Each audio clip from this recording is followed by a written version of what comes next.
This is a big year in a lot of ways, and one big change for me is that I became, through the course of 2021, something of a musical genius. Well, I didn't become a musical genius. It was more that I've always been a musical genius, and that fact became public knowledge. And I was judging entries at the American Idol style competition for the Sweet Baby Gang anthem. We were talking about, I was reviewing BTS, the K-pop band. And, we watched a lot of rap videos and that sort of thing. So I wanted to bless you with a couple songs that I believe are some of the greatest artistic creations, going back to Beethoven and before that. I mean, this is music that I think transcends music, and now it really puts itself in competition with and in conversation with the great artists of all time. Michelangelo, Da Vinci, and that sort of thing. So first we have none other than the great Tekashi69. Let's watch. I'm very excited today for the chance to listen to and experience a joint from my man, Tekashi69. He is, for my money, one of the most transcendent artists in the history of Western civilization.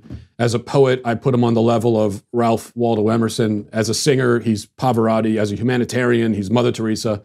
And to think he achieved all of that despite suffering that horrific accident where he fell into a giant tie-dye machine. He actually looks a little bit like a bowl of Fruity Pebbles come to life. Or maybe he looks like something out of a Skittles commercial in hell. But I say all of that in a positive way. It's all part of his genius, really. Now, the song we're going to be experiencing today is a classic. It's an oldie, one of the Tekashi69 songs that my dad was listening to back in the day. It's not from Tekashi's newest album, which, by the way, is available now for purchase. It's called Tattletale. Tattletale being a little reference to the fact that he's a gang member who sold out his crew to avoid 40 years in prison. Lots of people think that, he lost street cred for that because he's a snitch and all that. But personally, I think it makes him more relatable. Because I can tell you, I would totally flip on my crew to avoid 40 years in prison. Wouldn't anyone? If I'm going down, I'm taking a whole lot of people with me. If I had a crew, at all, I would flip on them. This is probably why I don't have one. And I'm never going to get one if I keep talking like this. But if I had a crew, I would dime them out in a second. I would sit down for the interrogation. The detective would come in. And 12 seconds later, I will have told them everything. I got your back. For life. She did it. What? You It would be that easy. I don't think I've ever had a friendship that I wouldn't ruin to avoid a lifetime in prison. But in any case, that's just the background on the artist. Now let's get to the song. This one is from way back in 2017. Like I said, it's an oldie, but certainly a goodie. It's called Kuda. All right, let's give it a listen. Let's go, guys! Running out they mouth, but they never pop out. I got the drop on your spot. Everybody watch out. On my on 50, so you know we hopped out. Mobbed out, outside. We gon' show what we about. See, can I just say here, I appreciate this dichotomy. And already we're seeing the nuances of Tekashi69. He's got the puppy. He's being affectionate. In the next moment, though, he's pointing a gun at your face. It's as if to say, yes, I can be sensitive. I can appreciate these more pleasant moments. I can stop to smell the roses, but I can also shoot you in the head for no reason. Now, a therapist might say that that's a symptom of a psychopathic personality disorder, but I say, no, this is just what it means to be human, really. We can all relate to it on some level. Let's keep listening. I roll up, I'm gonna be booty stupid and shooting stupid. Brought a knife, I brought a Ruger stupid. I really do this. If I taught it, then you know I shoot it. And I'ma prove it back. Don't be moving stupid, or I'ma use it. Okay, now let's take a second to reflect on these lyrics. I roll up, I'm gonna be booted, stupid, and shoot it, stupid. Brought a knife, I brought a Ruger, stupid. I really do this. If I tote it, then you know I shoot it. And I'ma prove it. Back, don't be moving, stupid, or I'ma use it. Now, this is the kind of moment in a Tekashi song where I know that he gets me. He understands where I'm coming from. And I feel a little bit less alone in the universe because so often I walk through life feeling, frankly, booted. And often my wife will say to me, honey, you're not booted, are you? And then I say, yeah, I am booted. I am. And she'll say, we've talked about this. And I'll say, okay, well, if you don't want me to be booted, then get this sucker up out of my face in that case. So just a normal marital spat that couples have while walking through Bed Bath & Beyond on a Tuesday. Let's get back to the song. She a skeezer, really don't need her. Bustin' I leave her, she a little eater. Get back, kick back, blow your back. Rip that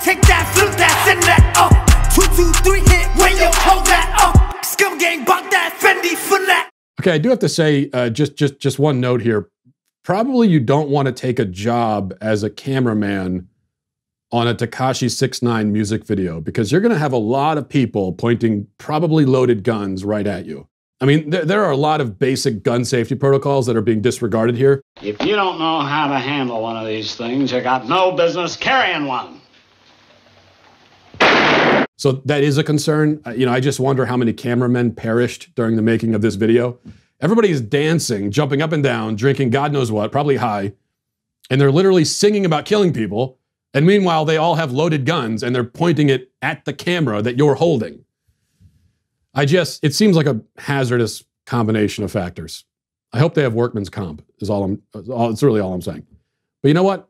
However many cameramen died, they didn't die in vain.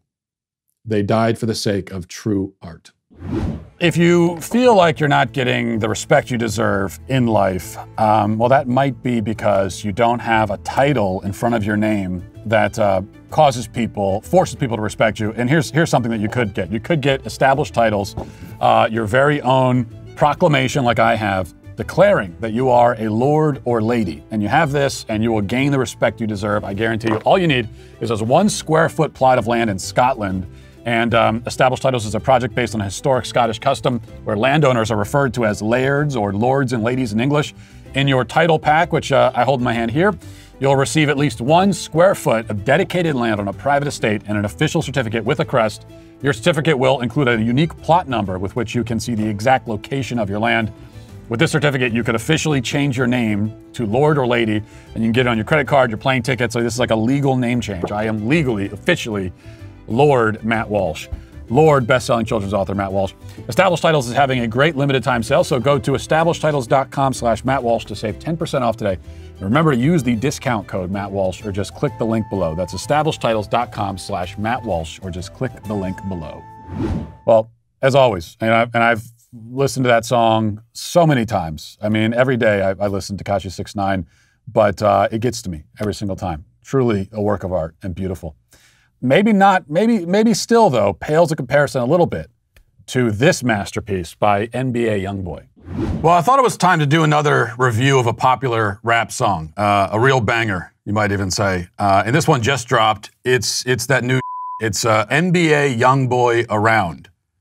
I'm not actually sure where the rapper's name begins and ends here, but we'll just call him Youngboy for short in any case. And I have to say, I'm a little worried that he's taken a stage name that sort of puts a time limit on things. You know, he can't be 46 years old and still called Youngboy. It's kind of like I was worried back in the 90s when Lil Wayne first came on the scene that if he has a growth spurt, he'd have to change the name.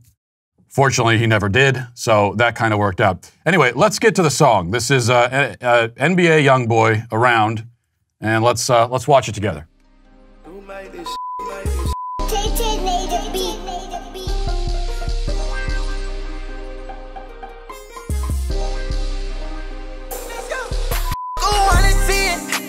Run. I be fresh as hell, loaded, this that thing. I say, baby, run. Okay, just quickly, just got to stop it here. I have to say, and listen, I fully admit and accept that Youngboy is way cooler than me, orders of magnitude, you know. But I wonder about this dance move. He's doing this. What does this mean? This means nothing. And this is and there's no way that this is okay. You can't go to the club and do this. I've never been to a club, but I'm pretty sure if I'm at the club doing this, I'd get shot. That's the assumption I make. So I'm concerned now. I'm concerned about Youngboy. He looks like a large flightless bird or an escaped mental patient. And I'm concerned that Youngboy will keep dancing like this and no one will tell him to stop. And so I'm worried about him now. That's the feeling that I have. But let's get back to the song. Shawty, let me hear you say my name. Hey, I'm rich, plus I'm super lit. Now she wanna make me out her man. That's a Drake with a cooling kid. I gon' start it. Okay, I got to stop it again. And I'm sorry to keep focusing on these kinds of details, but if we could look at the freeze frame here, I'm confused a little bit about what's going on here. You've got Youngboy in his garage with a nice car. Okay, I get that. And if I had a car like that, I'd spend a lot of time in my garage too. No question. And he's in a swing. All right, he put up a swing in his garage. No problem there. It's a little weird, but fine. But what's happening with the couch in the back? It looks like an all-white couch that someone's scribbled all over. It looks like my couch is at home, honestly. I have 4 kids, and we actually bought a white couch for some reason, and that's what my kids do to couches. So have my kids been hanging out with Youngboy? That's what I'm wondering now. If so, that's a problem, because I've told them that they cannot chill in a rapper's crib and smoke blunts until they're at least 12 or 13. I don't know how many times I've given that speech. Anyway, let's get back to let's really get to the meat of this song now. I want to hear what Youngboy wants to tell me. So I'm going to stop focusing on the frivolous details. Let's listen to the message now. I gon' start these playing games. They check out my fashion, strap inside my jacket. I just said a prayer for Bob. I said let's go get active. Geeking when they cashing. I just let the top down, show them this massive. I pull up on fresh as fuck, I look like a manny. Dope inside my coat got me so dumb that I might need a nanny. Ashy, Jen Ellie, my... This is where Youngboy is bringing to the surface many of his deepest fears and hopes, anxieties, exposing his very soul to the world, exposing so many other things, especially with his pants pulled down that far. So listen to what he says here. Check out my fashion, strapped inside my jacket. I just said a prayer for Baba, say, let's go get active. Geekin' when they cash in, I just let the top down. Show them this massive. I pull up, fresh as I look like a manic. Dope inside my coat got me so dumb that I might need a nanny. Let's focus on just those last 2 lines again. Because he says, I pull up fresh as I look like a manic. Dope inside my coat got me so dumb that I might need a nanny. So there's something almost Freudian going on here, I feel like. I can tell that Youngboy has been studying some of the early 20th century psychoanalysts, applying their insights to his own life. And here he is yearning for the maternal. You know, he says, I need a nanny. I need a mother figure, a caretaker. This world's a great burden for me. I feel out of place, vulnerable. Yet at the same time, he realizes that he's fresh. You know, he's even fresh as and this is his recognition of his own innocence. And this is really fascinating. Youngboy here is exploring the great tension of youth. That is, the young will cling to their innocence, to their childhood, while at the same time desiring the very freedom and independence that will lead ultimately to their corruption. And notice the insecurity too, because he says, dope inside my coat. So what is he saying? He feels like a dope when he wears his coat. Maybe it's a few sizes too big. He doesn't think it looks good, is what he's trying to say. And these are the concerns of youth, childlike concerns. And maybe that's what the swing is all about, because the swing and the car. So you see the disparity between the desires of youth, frivolity and play, represented by the swing, against the desires of adulthood, materialism, greed, represented by the car. And behind him, yes, behind him is the couch covered in scribbles, and this represents confusion. It's his internal struggle. The war between the 2 competing psychological forces is just stunning. I mean, this is absolutely stunning. You know, I don't know why we have to take these 2 great artists who create musical masterpieces and put them up against each other. I don't know why we can't just enjoy them. But if we have to name a winner, then I think, with all due respect to Tekashi69, who is owed nothing but respect, of course, and is not only a great artist, but truly a gentleman and a scholar. But even so, I think NBA Youngboy is the greatest musical genius of them all, I would say.